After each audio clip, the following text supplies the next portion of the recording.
Off the Hook, airing on offthehooksports.com. Your home for real news, real opinions, and what really matters about Tennessee athletics. The Off the Hook podcast at offthehooksports.com or Facebook, YouTube, Twitter, or wherever you go for your favorite podcasts. Apple Podcasts, Spotify, Stitcher, Google Play, TuneIn, iHeart. Like, share, follow, subscribe. Off the Hook with Dave Hooker starts now.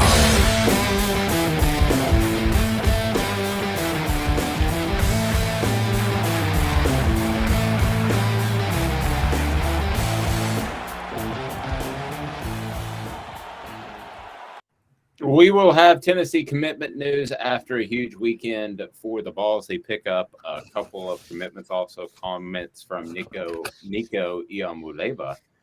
A little bit later, the five-star quarterback out of California did some recruiting for the Vols and loves the lakes. Ryan Callahan will join us from 247 to take a look at this recruiting weekend with Ethan Stone and the Mandela Prod. I'm Dave Hooker reminding you, set your notifications on. If you're watching right now on YouTube, go ahead and click the like button. And we'd love for you to click the subscribe button as well so we can bring you more content via YouTube and offthehooksports.com. But set your notifications on Twitter, Facebook, Spotify, and Apple. Amanda, how are you this morning? You're smiling. You're happy that you're not in the middle of an infield there in NASCAR burning up. How was your NASCAR event over the weekend?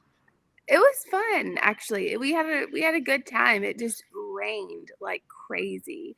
But thank God I was able to park in the infield so I could walk to my car in literally 2 minutes. So that was wonderful because the heat was intense. Like it was 95 plus and there was like no wind. And it was just until it rained. So. I know we were looking for Michael Jordan, who was supposed to make an appearance, but that apparently did not happen. Michael Jordan was not at the track to support his driver, Bubba Wallace. I mean, I heard he was there not yesterday, but the day before on Saturday. But I didn't see him down in the pits. That's not to say he wasn't there. He was probably in a suite behind me, which I can't get into that. But, you know. Were you looking for a really tall guy? Bald, tall guy? Ha ha ha ha ha ha. Yeah, he was supposed to be dribbling a basketball. That's how I could tell. That was the giveaway. Ethan, where would meeting Michael Jordan rank up there in celebrity list? Previously, or really that you could even?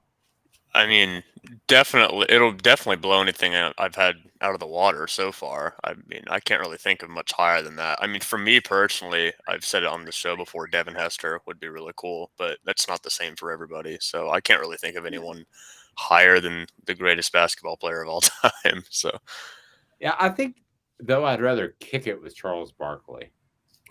I met Charles Barkley. Oh, yeah. I mean, I really did. I mean, I think I'd like to have a fun time with Charles Barkley. I think I'd have more fun with Jordan. I think he'd beat me out of my money for some reason. Probably. No, Charles Barkley was a lot of fun, actually. I didn't meet him for 5 minutes, but he was really nice. And even though he went to Auburn, and I had my Alabama keychain, and I was like, I'm a Bam fan. He was like, well, we can't all make good decisions. And I was like, all right. Sir Charles, he was really nice, and he took a picture with me and everything, so it's fun. So Sir Charles is the biggest name you've met to this point. Ethan, you're a young man. Biggest name you've met to this point? Anything stand out in particular? Probably Rick Barnes, honestly. I don't think there's any higher than that. I think I would go probably Joe Namath or maybe Andy Rooney. Does anybody remember Andy Rooney? No, but I know Joe Namath. Yeah, it's a pretty big one. So, and Wayne Gretzky.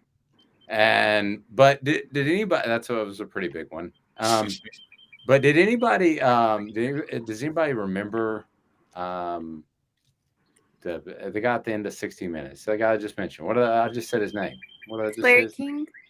No, not Larry King. Well, you said that like Grumpy guy at the end. Grumpy guy at the end of 60 Minutes. I just said his name. I don't know. I don't watch 60 Minutes. Yeah, I don't either. I watched it last night. I love it. 60 Minutes. No. You just said Rooney. Yeah. So my Andy Rooney, I forgot his name somewhere along this. I went up to Andy Rooney and I said, "Hey there, would you like to come on our radio show?" And he goes, "No, I don't want to be on there." And he sounded just like that he sounds on 60 Minutes. Do you remember Ethan? I mean, I know it's before your time, but have you ever seen clips or anything? I have I not. know who he No. is. He basically was just a grumpy jerk at the end of 60 Minutes. So then at one point he got lost, and I just went up to him and I said, "Hey, Mr. Rooney, can I help you find your credentials?" And he yelled and screamed at me and cursed me that I was trying to get him on the radio show again, when really I was just trying to help an elderly man. And then we got stuck on an elevator together that stopped at like 20 floors. So it was ultra uncomfortable because we were both trying to go up or down or vice versa, and we were going the wrong way. So we stood there together for about 20 minutes. It was not a fun exchange as far as top celebrities, but he's right up there, wouldn't he be? Andy Rooney? No, nobody knows who that is. Oh, he wouldn't. Yeah. All right. Let's get to some stuff that's really happening. Has nothing to do with Andy Rooney. We're going to have full Tennessee commitment news. The Vols pick up a couple yesterday, and we have a date in mind for Francis Mauigoa, if I did okay on that, the offensive lineman out of IMG Academy in Florida, and the guy that Nico Iamaleava was all over this weekend. And we're going to hear some comments from Nico here momentarily. So a big recruiting roundup, so to speak, coming up. We're going to visit with Ryan Callahan and Go Vols 247. But the last team to get in the NCAA baseball tournament, last team standing, Ole Miss won it all, Ethan. And I know that Lane Kiffin tweeted it out, and I'm sure that wasn't incredibly, for just a number of reasons, that ties Ole Miss baseball and Lane Kiffin to Tennessee, and Tennessee was the most dominant team. But in the end, I'd rather, and I go against Amanda a little bit, I'd rather see an SEC team win. Nope. In this instance, I agree with you, just because of the story of what Ole Miss has done, from being a 9 seed in the SEC tournament to just not a very good team, to being the 64th of 64 teams in the field, and not just winning the College World Series, dominating. I mean, no one really came close. The Sooners were also in their own right on the other side of the bracket, doing very well, and Ole Miss made them look like a high school team. It was thorough up and down throughout the weekend, throughout the month, just a whipping of every single team they faced. I'm not sure they lost once. I could be wrong on that, so don't take my word for it. I don't think they lost once.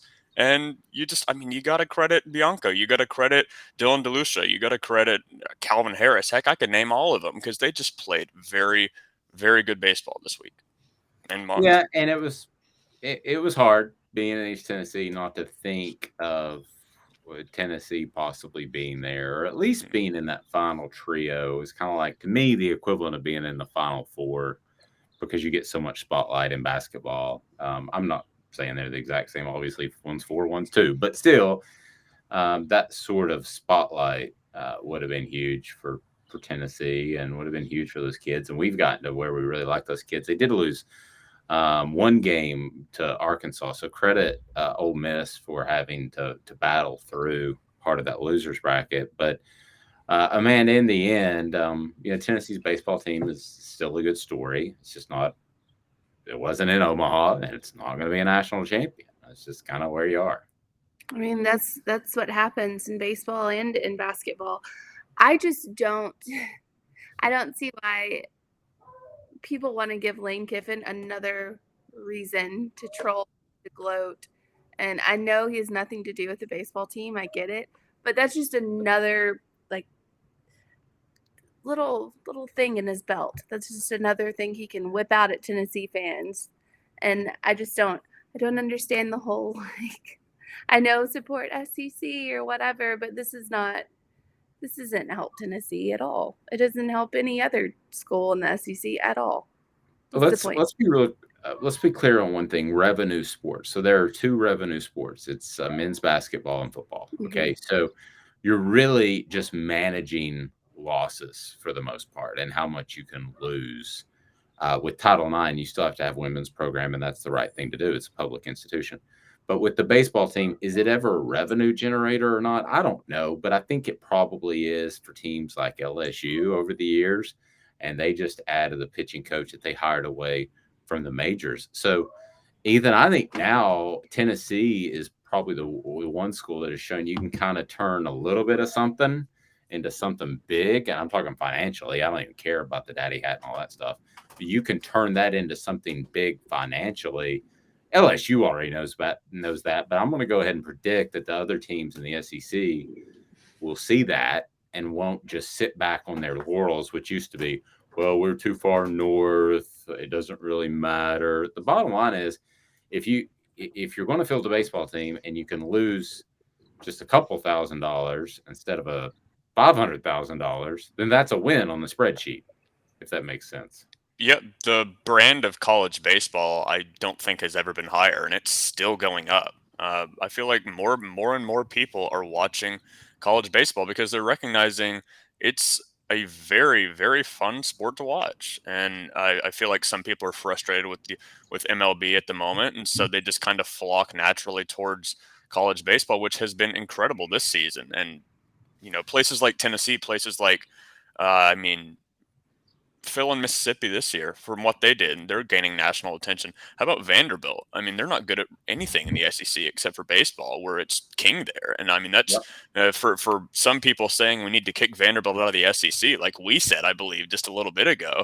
I mean, you can't do it because they're great at baseball, and so baseball is always, I feel like, going to be the third wheel when it comes to college athletics and revenue, and it's not going to get that much, but that doesn't mean it does not have room to grow, which I think it does. And I think we're witnessing that right now with, the amount of people that are watching the final between two unranked teams, Ole Miss and Oklahoma, and loving every bit of it, loving that Ole Miss has the storyline to be able to get to the end, and loving that they can see, just this awesome spectacle happen right in front of us.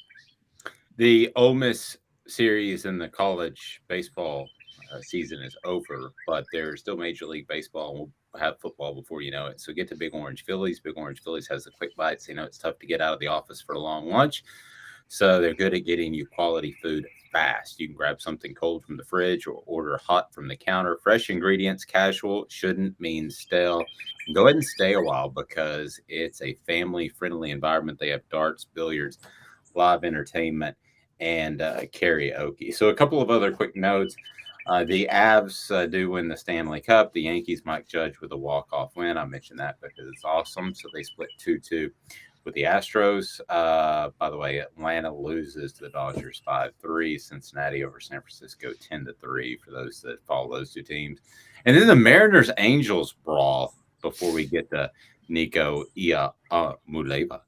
That was pretty good. I mean, baseball fights, Ethan, are usually kind of lame.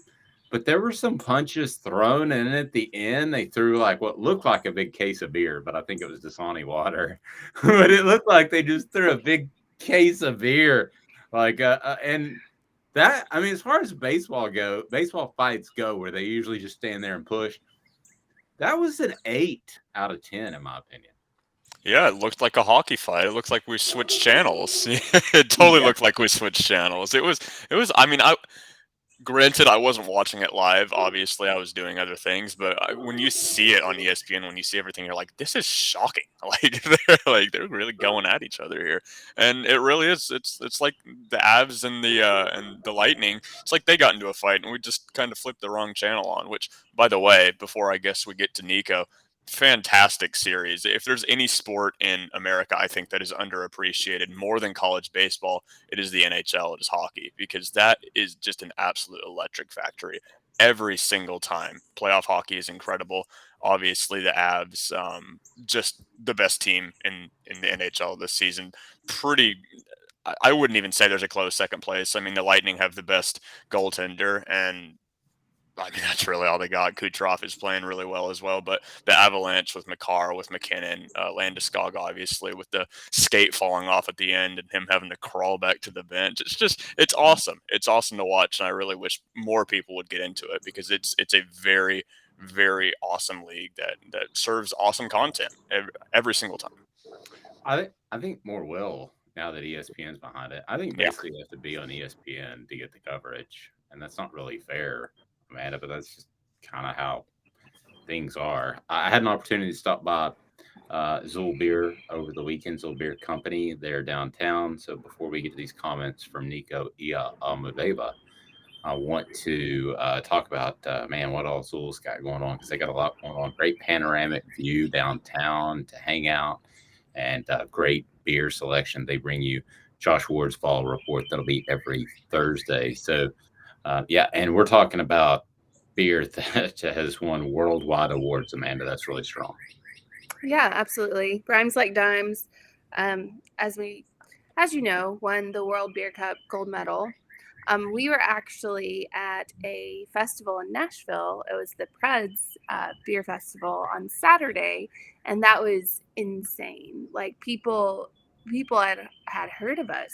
You know, they came. We had 3 different people in Zool merch come into the festival, so that it was pretty incredible.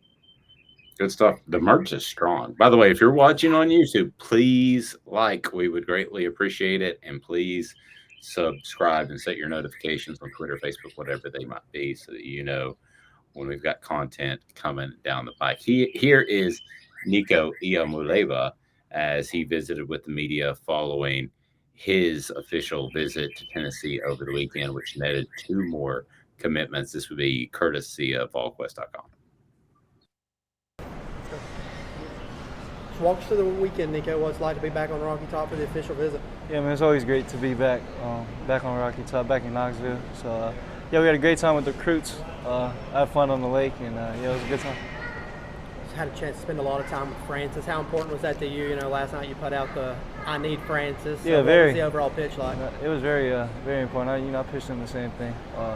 He was mainly pitching the development part, and I told him what it was with that part, and we just spent time. His parents got to get down here, and we got to all spend time together. So I think that was the main thing for his parents to get down and see Knoxville and see what we're about. How do you feel they enjoyed the visit? Oh, for sure. They enjoyed it pretty well. I think I seen smiles all around, so I thought they enjoyed it pretty well. Is there anything for you at this point when it comes to visits, or just more about kind of helping Tennessee recruit at this point?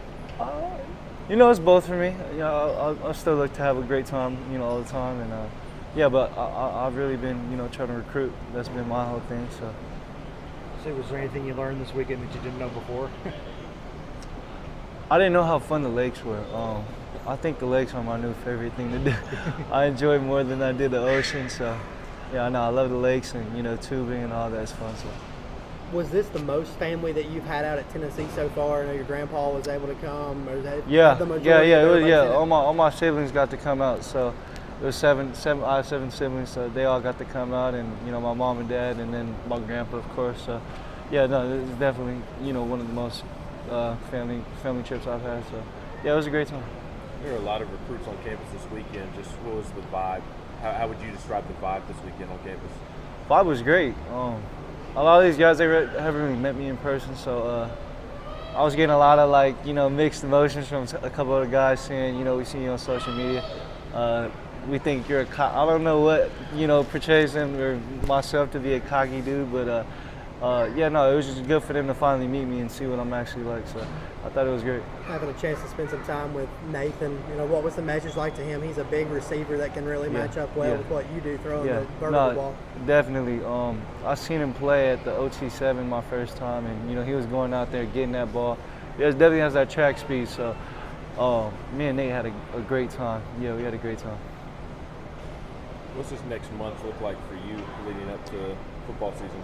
Volleyball nationals, and then me and my dad really just been hitting it, training. I'm trying to put on a cool 15 pounds. So we've really been going emphasize the weight room for sure, and eating habits and all that. So transferred back to Long Beach Poly for your senior season. Just ultimately for you personally, what's the goal there? I mean, sure it's a state championship, but personally, what do you want to achieve there? As of right now, I haven't really looked too far ahead. Obviously a winning season. But yeah, I've really just been in the moment. I've been real busy with visits and volleyball lately. So yeah, I've been. The high school football hasn't really been on my mind. We're in summer break, so I think summer ball starts up soon. So.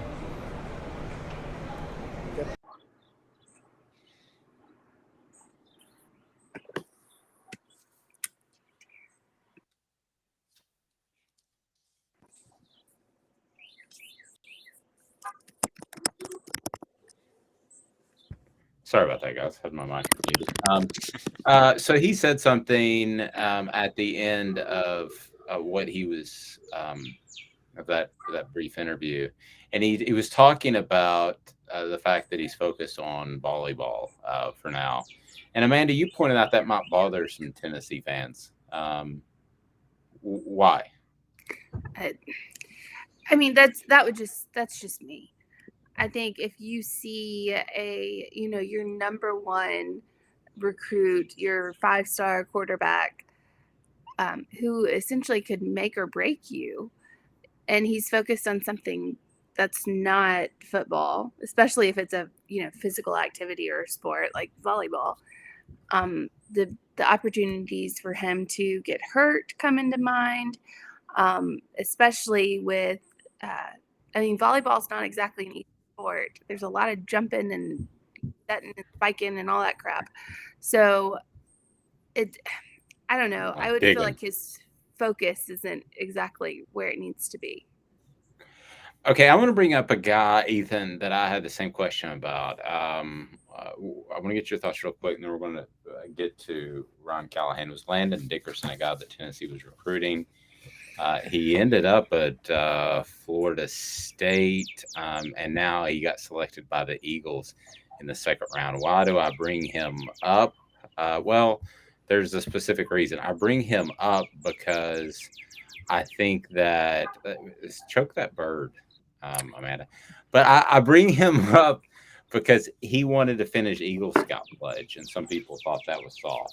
So I guess I see the other side of that. I think you can be the guy who is multi-interested. As Landon Dickerson went to Alabama. Yes, and then he transferred. He went to Florida State originally, and then went to transfer to Alabama. Yeah, so same dude. I thought Tennessee had him for the longest time, Sure. but no, you're absolutely right. He went to Alabama. He started at Florida State, and that's when he chose. It wasn't a tremendous surprise, if you remember, because they were so incredibly hot at the time. That was when Joe decided that I guess he still wanted to recruit, but he did originally. He was the first true freshman offensive lineman to start a home opener at Florida State since Jamie Dukes. And then he transferred to Alabama. Car shopping made easy at Vols Automotive right there in Callahan. At Vols Automotive, integrity is the difference, and selection. Used cars, trucks, and SUVs in inventory. When it comes to auto financing, they've got it. When it comes to car service work, they've got it. And it's all about integrity. They need, appreciate, and love your business. So get down to Vols Automotive there on Callahan while we go in the bird patrol. Before. That's fine. We'll work on it. Sorry. Do you want a bird or do you want a baby? I want neither. I've raised two. We'll ask Ethan and his fiance. Stay tuned. More after this. The recruiting rhino will be up next. Back in 2 minutes on Off the Hook Sports. To own the more that owns every job, then get to Vassy Lawn and Garden in Cleveland and get you a Toro. I'm David Vassy, here to talk to you about Toro.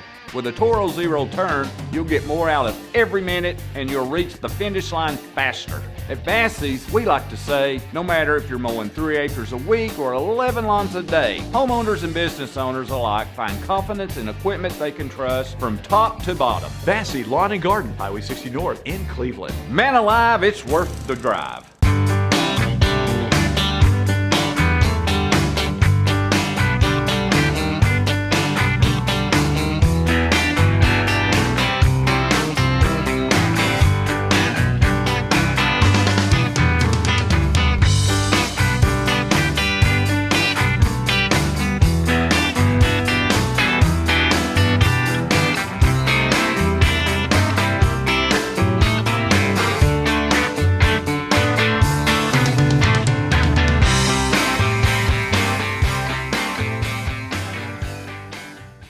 Hi, Mike Davis here with City Heating and Air, reminding you to always dare to compare.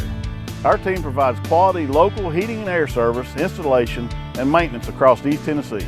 We use only the best equipment like American Standard heating and air conditioning for your residential new construction, or commercial needs. Honesty, dependability, and customer satisfaction have been the cornerstones of our business since 1961. City Heat and Air. There's your pair. This is Al's Dish Barbecue Supply, so come on in and see all the different rubs and sauces we have, plus the complete line of Green Mountain grills. Don't be overwhelmed. We have plenty of help so you can produce the best barbecue and amaze your family and friends. Barbecue is America's food. We'll do what we can to bring you all the best products. We're Al's Nest Barbecue, where Chattanooga goes to grill.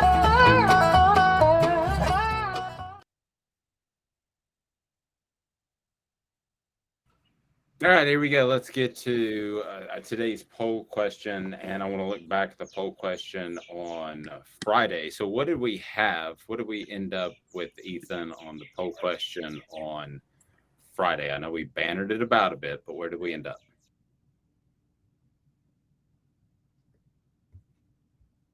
And I can't hear Ethan for some. Ethan, we can't hear you. Unmute yourself.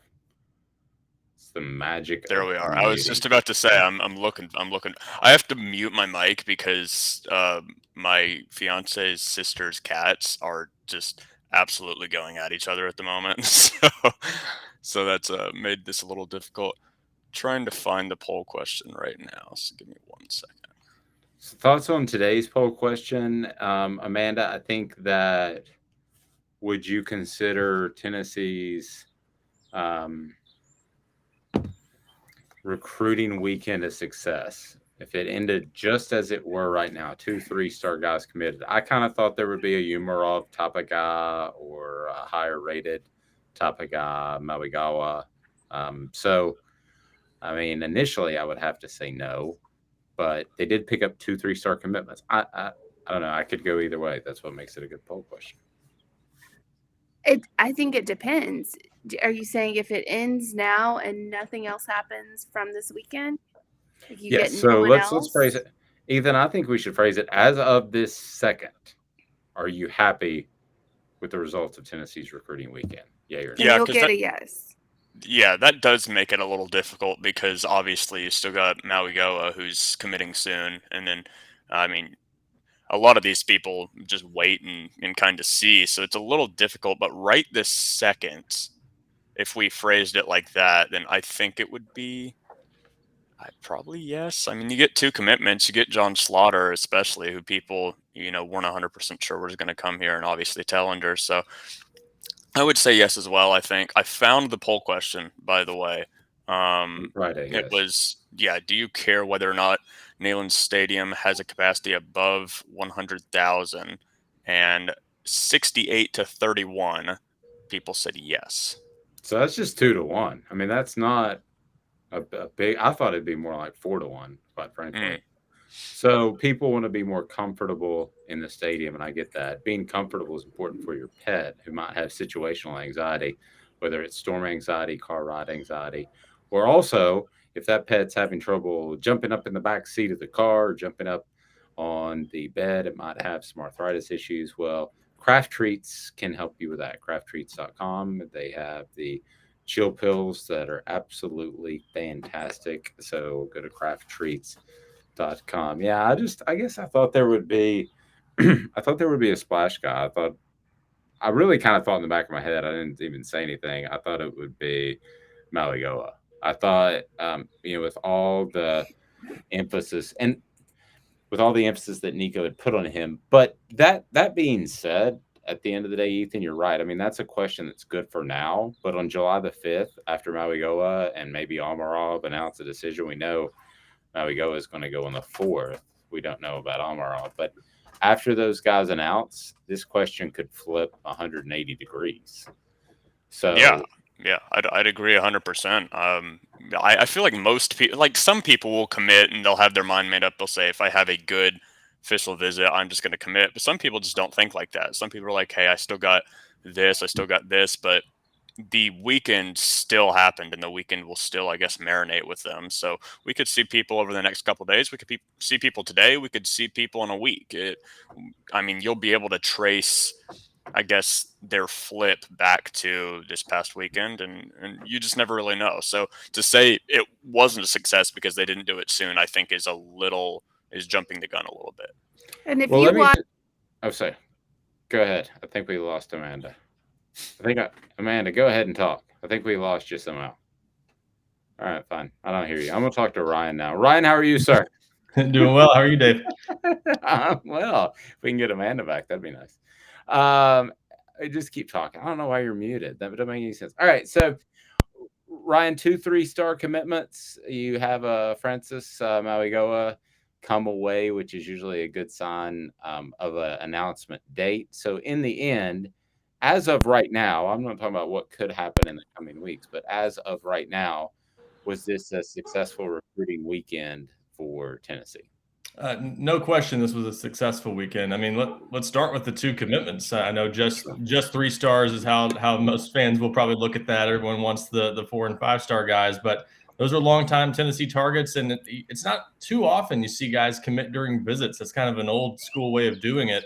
A lot of kids will make decisions during visits, and even if they tell the coaches while they're there, they'll wait till days later to have their planned announcement, kind of have their choreographed moment, and these guys just went ahead and did that while they were on campus. So, or in Jeremiah T-Lander's case, yesterday afternoon after he got home. So to get 2 before the end of the weekend was makes it a successful weekend on its own. And then you throw in just the guys that they still could land in the coming weeks. And I would say it goes beyond just this week. I think you're going to see this play out over the course of the next handful of weeks, probably with some of these guys. With Nathan Leacock, the wide receiver from Raleigh, North Carolina, he's currently planning to wait till late July or early August. So I think in a month and a half, that's where you can look back and kind of see how successful was that weekend. And I think we'll end up tracing back several of these guys that visited Tennessee over the weekend and say that weekend kind of set up Tennessee pretty well to land several of those guys potentially if things go the way they would like down the stretch.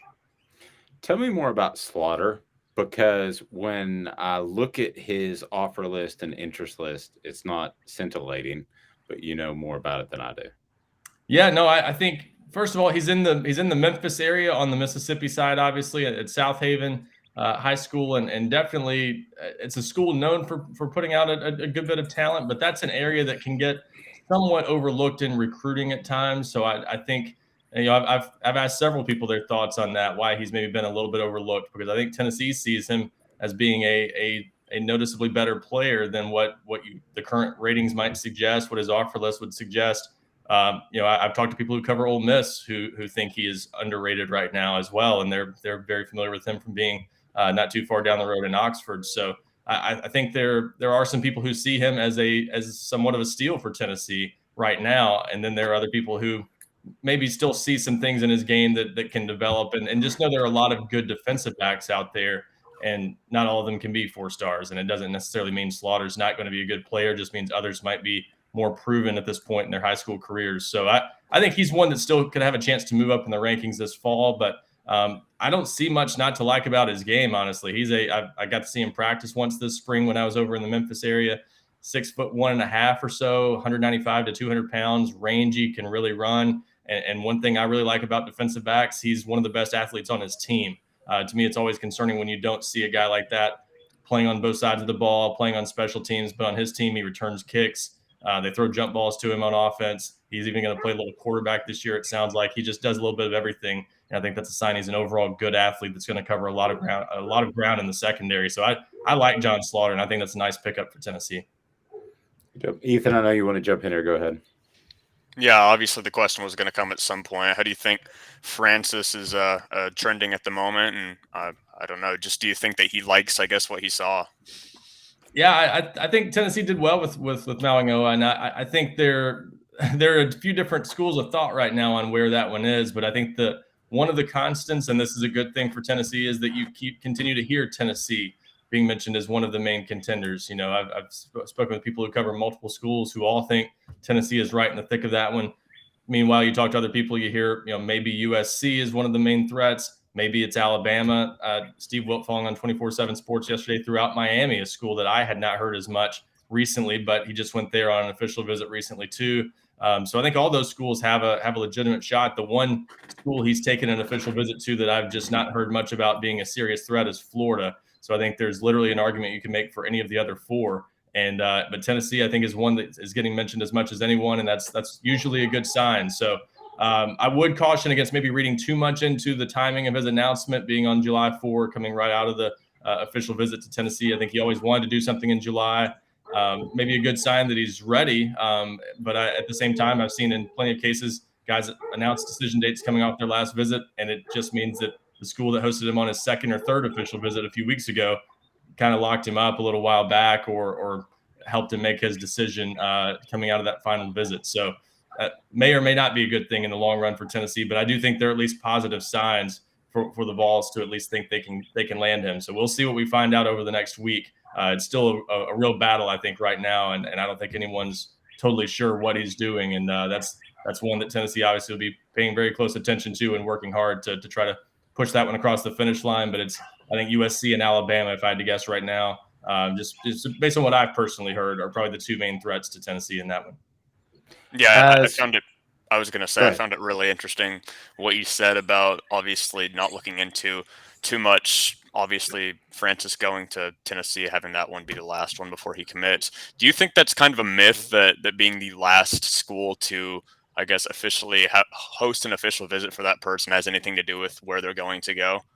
Well, it very much just varies from one player to the next, and I think that's something you see in every factor throughout a player's recruitment. But yeah, the timing of those visits can be that can be a myth in a lot of cases. I think it's kind of 50-50, honestly, just from my more than a decade doing this. You see some players that final visit can sway things, and schools will battle for that final visit in many cases, especially if they think a player is impressionable and kind of rides the visit wave and gets excited about each trip he takes. But other players, they go into that last visit, and especially if they've got a commitment coming up soon, they already know where they're going or have a good idea going into that final visit of where it's likely to be. So it just depends on the player. And in this case, it's a guy from American Samoa who's got family far away. They've got a lot to consider, including whether they want to move to the mainland and go somewhere close to wherever he goes. So I think there is a lot that goes into this decision, and I'm not sure they've completely arrived at a decision just yet. Maybe we could house swap. And I could live in Hawaii, and we got Wi-Fi. I can cover the Vols from Maui. Wouldn't that be a good idea, Ryan? Yeah, you want to join me? Sure. Hey, we're in an internet-based world, man. We can do this from anywhere. That's right. Jeremiah Tellender, your thoughts on picking him up? I don't think we've addressed him specifically.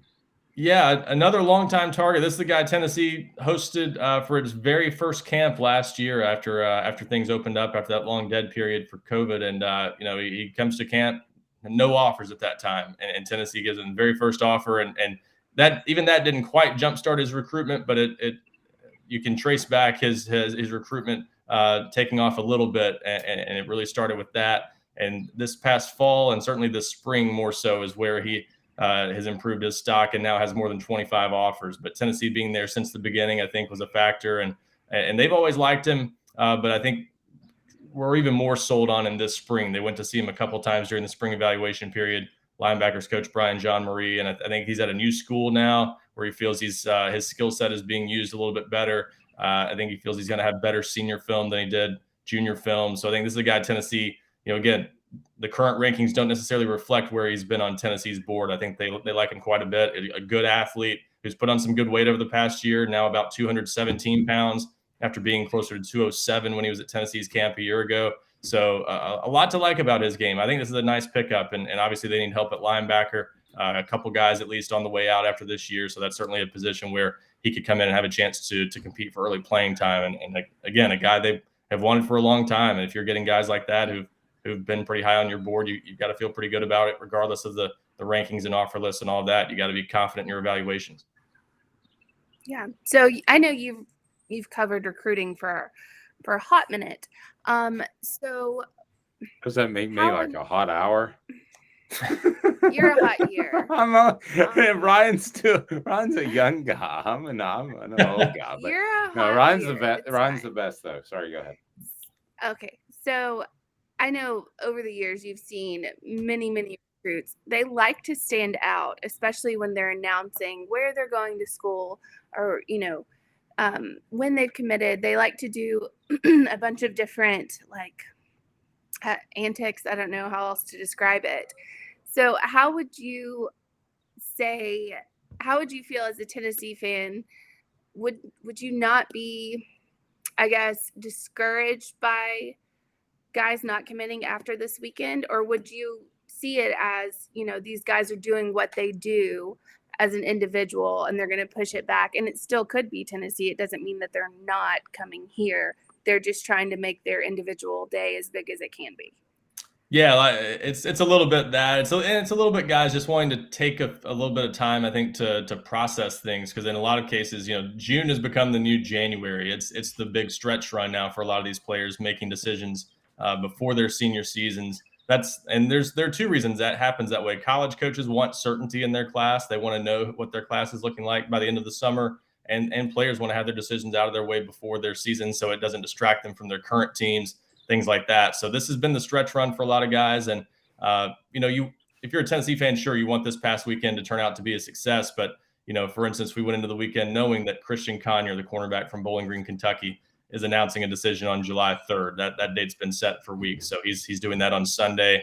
And then you've got guys like Nathan Leacock, I mentioned earlier, that plan to wait till late July, early August. Some others that didn't even have really planned announcements that want to figure things out for at least several days. So it is pretty rare. We saw Texas have a big weekend. There's some other schools that had some really productive weekends on the commitment front, but it's much more common these days for guys to wait, set up something, as you said, for an announcement, or just take more time to think things through and then set up an announcement within a couple weeks. Shamarad Umarov, a four-star offensive lineman who visited this past weekend at Tennessee, he's talking about making a mid-July decision. That's one that I think is a Tennessee-Georgia battle. So there are several of those that could still fall Tennessee's way. And it's, much less common for guys to get emotional, make decisions, and just wrap it up during or immediately after a visit weekend. Much more common that they take several days. So definitely no reason to worry. And I think the month of July still could be very, very good to Tennessee. Not just this past weekend, too. Guys that visited a couple weeks ago, 3 weeks ago. It was a busy month of visits, and I think they're in position to maybe get several guys in the month of July. Ryan at 247 Sports, GoVols247.com. Tell us about how we can get your work, because I've said before, Ryan's the best in the biz when it comes to cover and recruiting. I actually, Ryan, was going to put together a rhino sound that I can put as a little drop, because I jokingly call you the recruiting rhino. Nobody else does. But rhinos, you would think, would make some sort of roaring sound. They just kind of grumble. So there's nothing going on there. Maybe that's fitting. It might be an older rhinoceros too, right? To reflect the hot minute. Oh, I forgot. I Googled elderly YouTube rhinoceros sounds. It's not good. It's not good. Right. Yeah. YouTube's like, what are you doing? We can't track that. But Ryan, tell us how we follow your work. Some of it's behind a paywall, but it's well worth paying for at GoVols247.com. Yeah, some of it behind a paywall, some of it not, and we'll have plenty on that. And coming out of this weekend, looking back at the busy month, and Tennessee had a big camp yesterday too to wrap up the month. They can't host any visitors the next 4 weeks, so they kind of sent out the month with a bang yesterday with the official visitors leaving, and then that camp that had a lot of 2024 talent. So if you follow recruiting, lots to keep track of coming out of this weekend and in the coming weeks as those targets we mentioned get closer to decisions. We'll have that all covered for you on GoVols247.com. And it's actually just $1 to sign up for the first month. So great time to check out the site and take advantage of that deal that's always available, but a great way to check it out for a few weeks and see if you like it. Just like my advertisers, anybody that I have on, wholeheartedly endorse. And I mean that with Ryan. So great stuff, Ryan. We appreciate you making the time. Don't work too hard this week. I appreciate that. Thanks a lot, Dave. See, buddy, Ryan Callahan is just really, really good. That was Talking Cruton. Talking Cruton. Am I right or am I right or am I right? Who's on Tennessee's board? The names you need to know exclusively on Off the Hook Sports with Dave Hooker. Talking Cruton today brought to you by Vassy Lawn and Garden. Vassy Lawn and Garden in Cleveland, Tennessee, open 6 days a week year round. They have the EETC certified technicians. They're awesome. They've got the zero-turn mowers. They've got 3.99% financing for 60 months, 0% APR for up to 48 months. They're all right there at Vassy Lawn and Garden. Hedgers, trimmers, mowers, whatever you need. So the poll question today, we decided to go with, and Ryan really changed my mind because I trust Ryan. But what did we go with, Ethan, and how might Ryan's appearance change my vote, which it is going to? Yeah, as of right, we've already got a pretty decent amount of votes, but the question obviously was, are you satisfied with Tennessee's recruiting weekend right this second? And I believe 85% of the votes say yes, they are. Wow. I'm frankly a little surprised just getting 2 3-star guys. I'm genuinely surprised. I thought that would be pretty close to 50-50 or 60-40 not happy. Huh. No, there's hype on Hypel, I'm telling you. Well, I just think it's impressive that they ultimately trust him. So, because you take up 2 3-star guys, you're disagreeing with a lot of other college coaches out there. You know, you've either done your due diligence or you have a different opinion of a young man. So, sounds like that's what he's doing. So that's pretty awesome. I'm impressed. So our poll question today brought to you in part by Midnight Oil right there in Ooltewah. You can get your service taken care of. You can get some Michelin tires because they are a distributor at Steve Ray's Midnight Oil Service and Tire Direct in Ooltewah, Tennessee's first choice in tires, auto repair, and regular vehicle maintenance. It does feel like this, though. I guess it's through reading through some of your countdowns, and we have a countdown today, Ethan, of the most important balls that we'll post. So give us an update on that. But I guess by reading your countdowns, it seemed like 2 out of 3 are defensive backs, and then Tennessee's getting commitments from defensive backs. It's a constant reminder that Tennessee might need some defensive backs to step up. Maybe so, yeah. I feel like people are going to think, there's way too many defensive backs on this. Is someone actually going to tell me that I'm wrong, that Tennessee desperately needs help in that secondary? Because that was the problem last season, in my opinion. Tennessee would score on anybody. That's perfectly fine, all well and good. The other team would have 50 points. And eventually that's got to be quelled, I guess, especially when you're losing guys like Alontae Taylor and Theo Jackson, who are 2 are your better 3 on the team last season. Well, and Amanda, I know you follow Alabama football closely, but the next step for Josh Heupel is the same thing that Nick Saban did when he implemented an up-tempo offense, and that's the ability to be able to run a 4-minute offense when you have the lead, run some clock, put some pressure on the defense, give your defense a break. So Ethan's right. I don't think the talent was elite in the secondary, but goodness gracious, with the way that offense runs, those defensive players have an awful lot of pressure on them. They do. Yeah, they absolutely do. I mean, it's insane the way college football has changed from, the 2009 national title to now. I mean, the style of offense is completely different. As a defensive, as a linebacker or DB, it's, people would say defense wins championships. Well, now I don't think it does anymore in college football. I really don't. I hate to agree with you, but I do. Yeah, it sucks because obviously Alabama is very big on the defensive side of the ball, and you can see how it's come full circle. Now you have, I'm just saying at Alabama, you have Tua, now you have Bryce Young, and now you have these dynamic quarterbacks where it used to have like Greg McElroy, who was, just a game manager, and that got it done. The defense got it done. I want to play devil's advocate really fast. I love devil's advocate. I agree. I think I agree here. I think the defense wins championships moniker is kind of gone by the wayside. We have to address the elephant in the room that Georgia had probably the greatest defense of all time and just won the national championship. That's true. With Stetson Bennett as a quarterback. But I do agree with you. I think that was a special instance because, like we said, that is the best.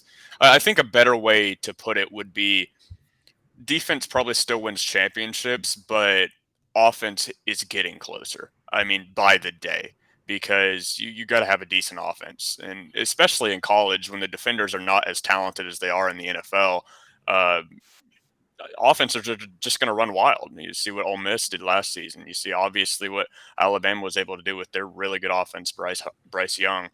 and obviously what Tennessee is doing and might be able to hold into next season. I think I guess, exciting aspect of college football is all about the offense, and it's just going to keep going up. Whereas defense, in my opinion, especially with Georgia last season, it has nowhere to go but down, because Georgia last season, that was, one of, if not the best defense of all time, and obviously they reached the mountaintop. Amanda has a sassy look, and I'm scared. I'm not being sassy, but devil's advocate to your devil's advocate. That game, and I know, and I'm not being a homer, and I'm not saying, it's Alabama, blah blah blah. We definitely team had its issues. However, the SEC championship and the national championship were two different games, and mainly because of injuries on the part of the offensive side of the ball at Alabama. If we're being honest, that it was a different game because of the losses. So they don't lose that game with Jameson Williams, and then oh my gosh, suddenly the other guy, Mechie. John Mechie the third. I mean, they don't. I don't think they lose. I don't frankly think those two games are close if they're 100% for both of them. That's very fair. Now close. I say 10. I'm not saying they're going to blow them up by 40. No. Owl's Nest, great place to go there in Ooltewah.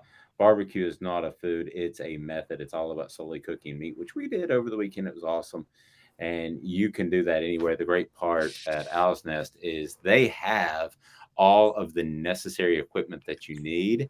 They have the rubs. They have the smoke pellets. They have all that you need right there. And the rubs are absolutely incredible. The sauces, the whole 9 yards. So you just basically go in and they'll ask you, do you like more vinegar or mustard? And then bam, you're taken care of. It's a really neat community there in Ooltewah. So I want you to check it out. So a couple of things this day in sports history. 1979, Muhammad Ali confirms that his third retirement is final. It was not. And then like 2 years later, it was just sad. Very, very sad, where he was just, he had that rope-a-dope style where he would take a bunch of hits to wear an opponent out. And that's all he could do. That's all was left. He didn't have any hand speed. He wasn't hitting back. I can't even remember who he fought, but it was like 82. And I don't remember it personally, but I've seen clips of it. And he was just getting hit a lot, and he wouldn't go down. And there's no question in my mind that contributed to his mental disease later in life. He just went on too long. And I hate that, because, I know a lot of people have strong feelings because of the Vietnam War, but I think in the end, he was a person that was about peace. A guy that supposedly is about peace now. Mike Tyson KOs Mike Spinks in 91 seconds on this day in 1988. Ethan, I know you're not old enough to remember that, but Amanda, are you old enough to remember that fight in 88? No. Okay. Well, you're like 49, aren't you? So I remember that fight specifically. Me and the family, 88. Me and the family getting it together. And Ethan, I don't even really know, because you're a younger guy, how much experience you have with boxing, probably UFC. But you know how they drag it out? Are you familiar enough? They drag out the main event until like midnight. It doesn't really start until midnight. Yeah. So they'll say like coverage starts at 6 o'clock. Yeah. Well, then you're watching basically a couple of hobos go at it for 5 rounds. Yeah. And then so you get to the main event. And so we stay up all night. Popcorn's ready. It's 12:15. Main event over in 91 seconds. Yep. It's just like, it was cool and deflating at the same time. It was very, very It's like a roller coaster. You're waiting in line for a roller coaster. You get there and it's 30 seconds long. Very cool, but 30 seconds long. That was Mike Tyson. That was most of his fights. This day in sports history is brought to you by City Heating and Air Conditioning. They provide East Tennesseans honest, dependable heating and cooling service. We truly appreciate the crew at City Heating and Air Conditioning. Go to YouTube. If you're listening on YouTube, go ahead and like and subscribe, please, so that you'll get notifications of when we post content. A lot post early in the week that we distribute throughout the week, so you'll get sneak peeks. So again, like, and subscribe. For Amanda, Ethan, I'm Dave Hooker. This has been a presentation of Off the Hook Sports. Have a fantastic week, everyone.